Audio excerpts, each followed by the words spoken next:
chose Death to be the character in Darksiders 2 because War really set the stage for the Darksiders universe and introducing new elements, and we felt bringing in a new horseman with a totally new playstyle, a different personality would be really cool, and Death is probably the most well-known of the four horsemen, so we thought he should get his shot.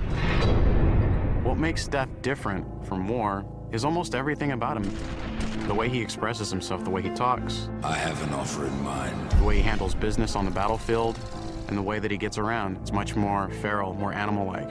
War is very much like a force meets force, a very head-on, steadfast, loyal-bound soldier. Death is much more of a calculated, elegant fighter, a chilling opponent on the battlefield.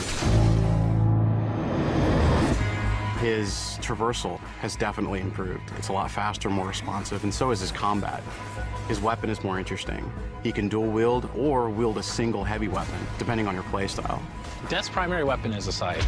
It's kind of a unique one. It's sort of a multi-purpose Swiss Army scythe. And he can use it with two different blades. He can attach it together to form the more traditional Reaper scythe. He can use it as a pole arm. Of course, he doesn't stop that. He'll pretty much use any weapon that's made available. You can get big axes, you can get crazy cool claws, big iron fists, and he'll even shoot guns. I mean, he'll use anything that he can, really.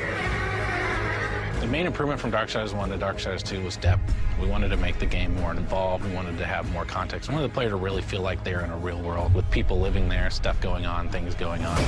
We give them more items to tailor their own character, more characters to speak to, so we've got a lot more immersion on the story side of the game. The first game, most of it took place on Earth, so now we were totally free to create all these new areas. We have angelic fortresses, demon cities, the city of the dead. It got our team super excited. On top of that, there's a lot of weapons and armor, and obviously the new character as well, Death. Death's the most feared, and he's one of the oldest horsemen in the fiction. They kind of look at him as a big brother. He's feared just because when he really gets down to business, he is the death dealer. That's sort of his thing. He wears his mask as an executioner's mask. That's his trade, that's his business. He takes people down. He doesn't wait for things to happen, he causes them to happen. So it's a much more aggressive style of game and a more aggressive character. I mean, I guess it's all wrapped up in his name, right? War implies some conflict, but Death's the final end. Who doesn't fear that?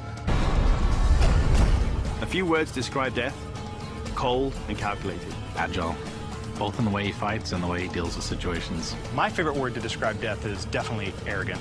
He's an opportunist. If I could describe Death in one word, it'd probably be badass.